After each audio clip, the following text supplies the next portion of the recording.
Oke, selamat siang para sedulur YouTube saya dimanapun berada. Bertemu lagi dengan saya Agung Wijanarko. Nah, di siang hari ini kita seperti biasa ngobrol-ngobrol lagi tentang ikan cupang ya teman-teman. Atau kalau bahasa kerennya itu betta fish. Jadi ikan cupang ini kan memang unik ya. Warnanya keren, warnanya bisa bermacam-macam, berwarna-warni seperti yang ada koleksi saya ini, merah, terus kekuningan, keputihan gitu kan. Siripnya juga macam-macam bentuknya gitu kan.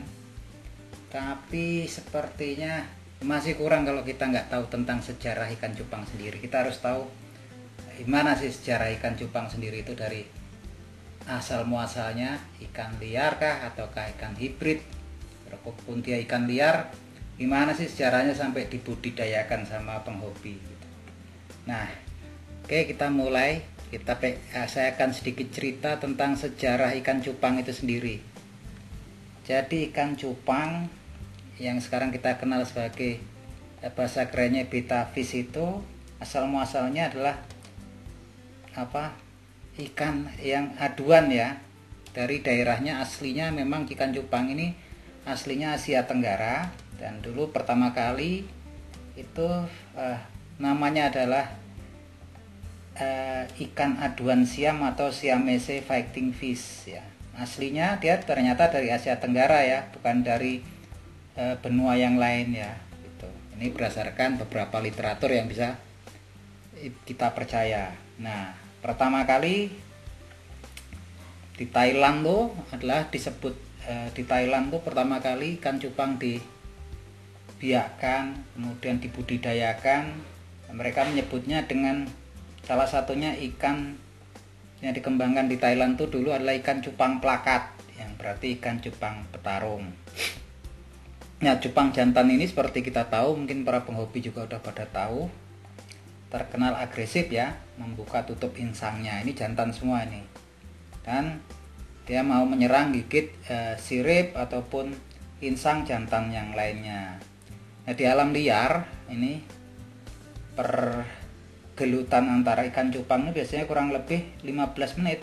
Tapi kalau dulu menurut orang-orang Thailand, mereka berasumsi hewan ini kalau ikan cupang ini kalau yang dipelihara mampu bertarung selama berjam-jam. Jadi pertama ini aslinya berarti pertama kali yang budidayakan di Thailand ya, makanya dikasih nama Siam, kayak ikan aduan Siam atau Siamese fighting fish. Kemudian dia aslinya langsung dari benuanya Asia Tenggara ya, oke.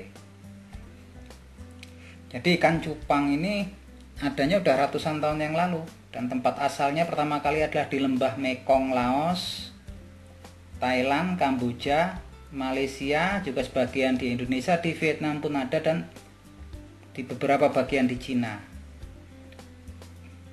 Ikan cupang liar nih biasanya kalau habitat aslinya adalah di rawa-rawa, sungai, kemudian di kolam-kolam yang genangan air yang dangkal gitu. Juga kadang kalau di negara kita dulu saya waktu masih kecil, di persawahan atau kali-kali kecil ya, di samping persawahan gitu. Oke.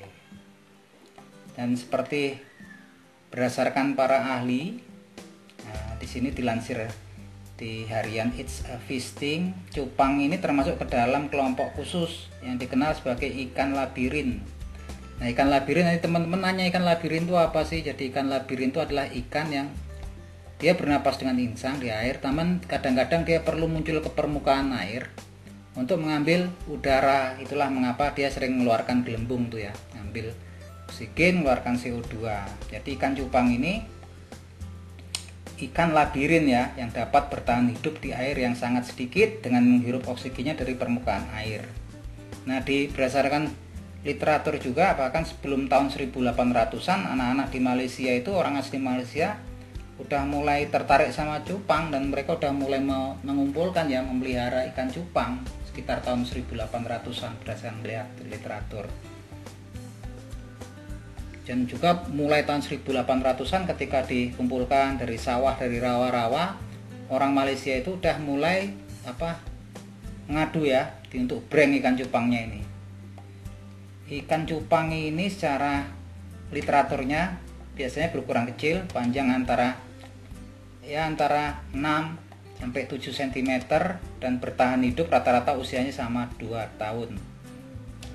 Kalau di alam liar, cupang jantan tidak pernah menemukan sirip yang indah. Cupang yang ada di toko-toko aja teman-teman, yang warnanya indah, merah, keemasan gitu. Karena kayaknya pengaruh lingkungan ya. Ikan cupang liar rata-rata memiliki warna hijau kusam dan sirip pendek.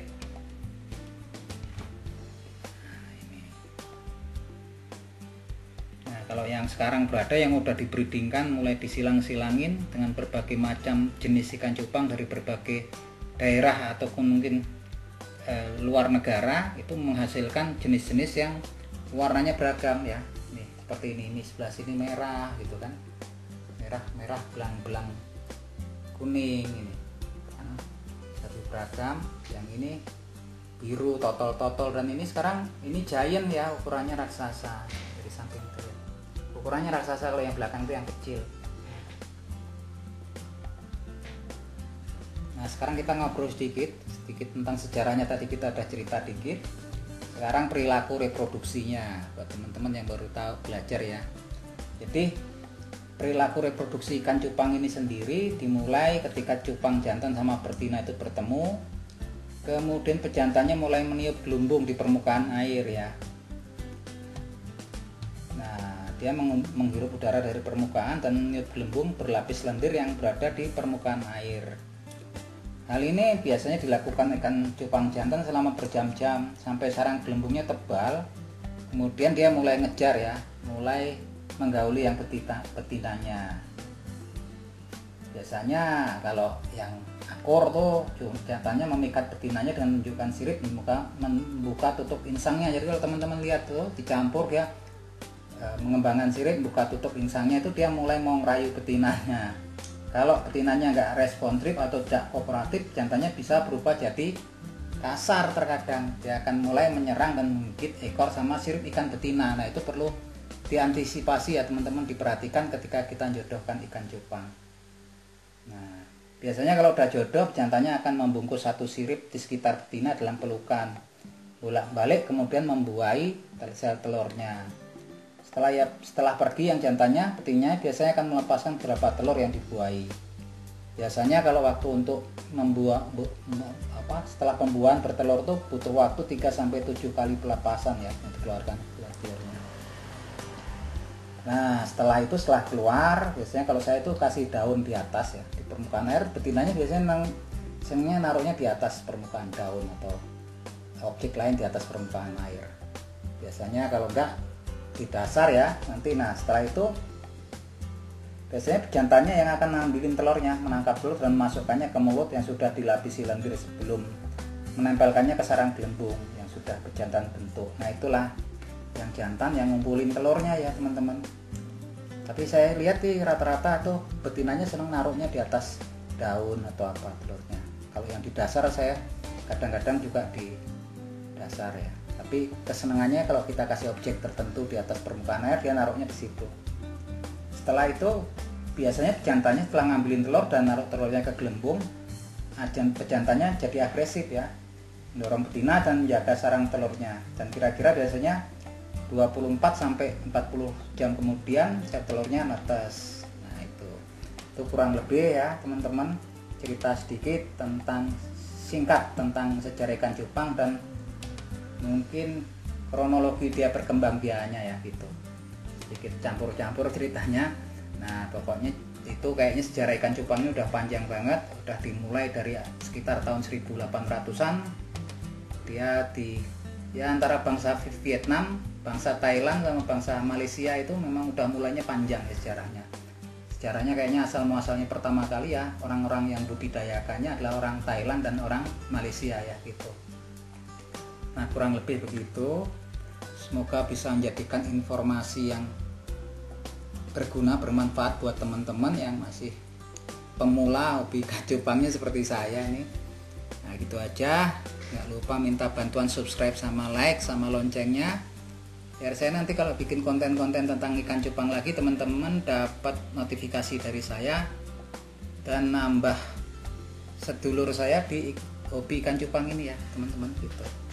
Nanti mungkin kita bisa berbagi materi. Oke, gitu aja. Salam seduluran dari saya, dari Agung Wijanarko dari Kota Cianjur, Jawa Barat. Turnuan teman-teman.